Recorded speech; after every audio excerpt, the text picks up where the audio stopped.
Rasulullah SAW bersabda tentang Fatimah. Beliau mengatakan afdalu nisa'i ahlil jannah Khadijah. Wanita yang paling mulia yang menghuni surga adalah Khadijah. Wa Fatimah binti Muhammadin sallallahu alaihi wasallam. Dan Fatimah putrinya Muhammad sallallahu alaihi wasallam. Wa Maryam binti Imran, dan Maryam putrinya Imran. Wa Asia binti Muzahim, dan Asia putrinya Muzahim, istrinya Fir'aun. Kemudian Rasul sallallahu alaihi wasallam begitu cintanya kepada Fatimah. Aisyah bercerita dalam hadis riwayat Muslim tentang bagaimana kecintaan suaminya kepada putri.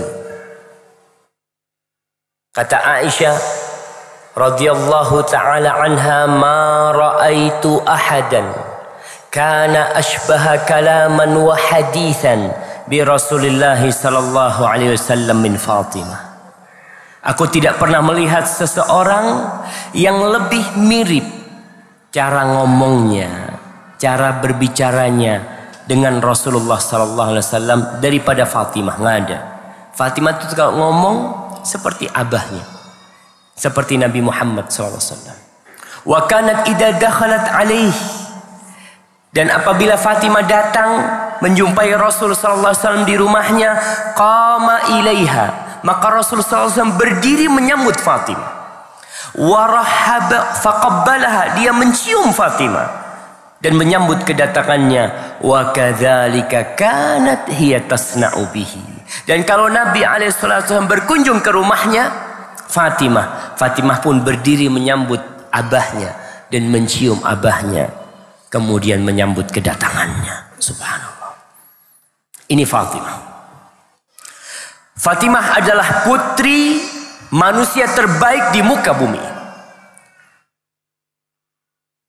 Tapi apakah dibiarkan Fatimah hidup berleha-leha, hidup santai? Dia sudah dijamin masuk surga, bahkan menjadi wanita yang termulia di surga Allah Subhanahu wa taala. Putranya Hasan dan Husain adalah sayyidah syababi ahlil jannah. Yang termulia di antara pemuda-pemuda surga adalah Hasan dan Husain. Apa yang dilakukan Rasulullah SAW kepada Fatimah? Fatimah menikah dengan Ali bin Abi Thalib. Miskin Ali, tidak banyak harta yang dia miliki. Maka tatkala menikah dengan Fatimah, tidak bisa Ali mendatangkan pembantu untuk melayani istrinya. Padahal istri Nabi alaihissalam. Fatimah memiliki putra pertama yang namanya Hasan. Setelah itu, setelah nifasnya selesai, kemudian datang bulan 1 kali, hamil Fatimah. Husain, anak keduanya. Berat bagi dia. Tidak ada pembantu di rumah, dia punya anak bayi dalam kondisi dia hamil. Bekerja sendiri. Akhirnya dia menumbuk gandum dengan tangannya sampai tangannya itu kasar. Suatu hari Fatimah mendengar Rasulullah sallallahu alaihi wasallam mendapatkan beberapa tawanan perang. Yang dia ingin salah satunya membantu dia, ingin pembantu dia. Maka dia datang menjumpai Rasulullah SAW ke rumahnya Aisyah. Tapi ternyata nggak ada. Tidak menjumpai Nabi SAW. Maka Fatimah curhat kepada Aisyah. Akhirnya pulang. Setelah sholat Isya, datang Rasulullah SAW. Maka Aisyah bercerita tentang kedatangan putrinya. Fatimah datang kepingin ini dan itu. Maka Rasulullah SAW keluar dari rumahnya. Rumah Nabi SAW itu berdampingan dengan rumahnya Fatimah. Satu tembok. Maka beliau haja buter.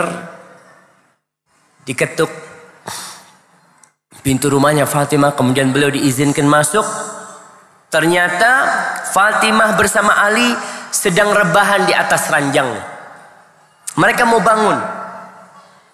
Apa kata Rasulullah SAW? Ala rislikuma. Kalian tetap jangan usah bangun. Akhirnya Rasulullah SAW duduk di antara putri dan menantunya. Antum bisa bayangkan. Ada mertua duduk di antara putri dan menantunya. Kayaknya nggak ada sekarang jemaah.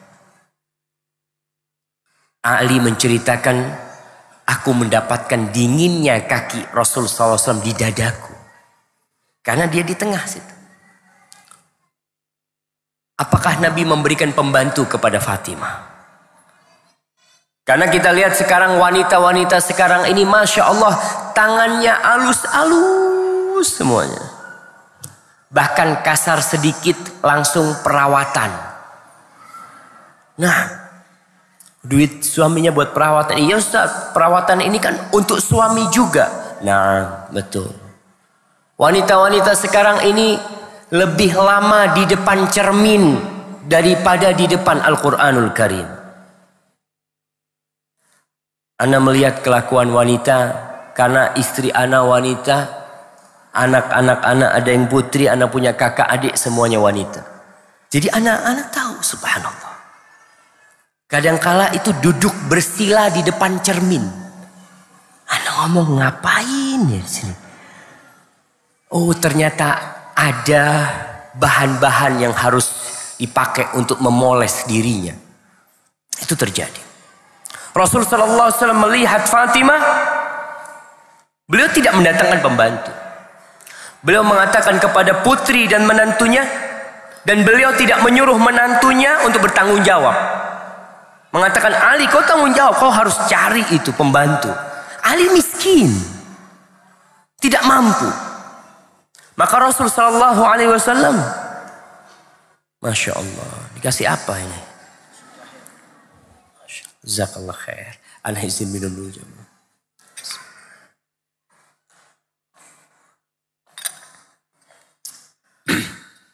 Alhamdulillah. Jamaah rahimakumullah. Rasul sallallahu alaihi wasallam mengatakan kepada menantu dan putrinya, afala adullukuma, kalian mau enggak aku kasih amalan yang itu lebih baik mimma sa'altuma, daripada yang kalian pinta.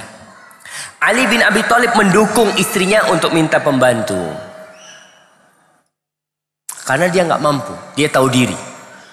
Maka Nabi SAW mengatakan kepada keduanya, mau nggak kalian aku kasih amalan yang lebih baik daripada pembantu? Ibu-ibu insya Allah tahu amalan.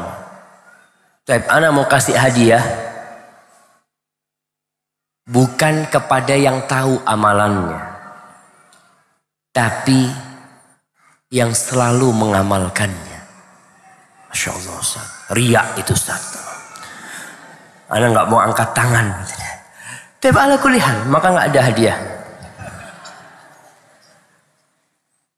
Ali bin Abi Thalib dapat amalan. Yang amalan ini bukan sama dengan pembantu jamaah. Kalau sama berarti kan ya sama aja. Punya pembantu dan membaca amalan itu sama. Tapi yang dikatakan oleh Rasulullah sallallahu alaihi wasallam khair, lebih baik daripada pembantu. Maka dikasihlah amalan itu. Sebelum tidur, apabila kalian mendatangi tempat tidur kalian, orang kalau datang ke tempat tidurnya disuruh ingat Allah. Hari esok itu milik Allah. Kau nggak tahu apakah engkau bisa membuka matamu esok hari. Maka ketika kau datang ke tempat tidurmu, maka bacalah subhanallah 33 kali. Alhamdulillah 33 kali. Allahu Akbar 34 kali. Itu lebih baik daripada pembantu. Maka Ali pun tidak menentang. Sebagian kita ibu-ibu kalau dikasih tahu kayak gini, iya anak amalkan itu, tapi anak tetap harus pakai pembantu di rumah. Tetap minta pembantu. Padahal ini amalan lebih baik daripada pembantu. Maka Ali mengamalkan hal itu. Fatimah mengamalkan itu. Dan dia siap hidup tangannya kasar. Demi untuk menjadi wanita termulia di surga Allah Subhanahu wa taala. Banyak wanita-wanita yang tangannya lembut di dunia. Semoga nanti di surga pun akan lembut. Tapi ada yang tangan itu akhirnya masuk ke dalam api neraka. Na'udzubillah min dzalik. Maka para jamaah tumbuhkan, khususnya ibu-ibu. Setiap mau tidur, baca. Ingatkan anakmu. Nak, baca nak. Baca subhanallah. Ini lebih baik daripada pembantu. Ajari anaknya bekerja. Kalau mau pakai pembantu, tafadhol, tidak dilarang. Kalau orang itu mampu pakai pembantu, silahkan. Tapi amalan ini jangan ditinggalkan. Ali bin Abi Thalib, sejak mendapatkan petunjuk Rasulullah sallallahu alaihi wasallam, dia mengatakan dalam semua kondisi aku tidak pernah meninggalkan amalan itu. Sampai ketika malam perang Siffin, Ali ditanya, engkau pada waktu malam perang Siffin baca itu enggak? Tetap dia baca. Sebaik-baiknya amalan itu adalah yang berkesinambungan walaupun sedikit. Maka bagi ibu-ibu, berusahalah untuk menjadi wanita yang kuat. Jangan hanya bersolek di rumah. Kerjaan-kerjaan yang bisa dia kerjakan sendiri. Dia tinggal suruh pembantu bisa. Tapi dia mengerjakan sendiri akan lebih mulia buat dia. Semua yang dia amalkan akan dicatat. Innallaha la yazlimu mithqala dzarrah. Wa in taku hasanatan yudha'ifha. Allah Jalla Jalaluhu tidak akan menzalimi perbuatan hamba walaupun itu sebesar zarrah. Zarrah ini adalah asgharun naml, semut yang kecil zarrah itu. Yang mungkin kalau dia jalan di tangan kita, kita nggak kelihatan tapi kita merasakan. Itu zarrah. Allah tidak menzalimi. Faman ya'mal mithqala dzarratin khairan yarah. Maka beramallah yang bisa diamalkan sendiri.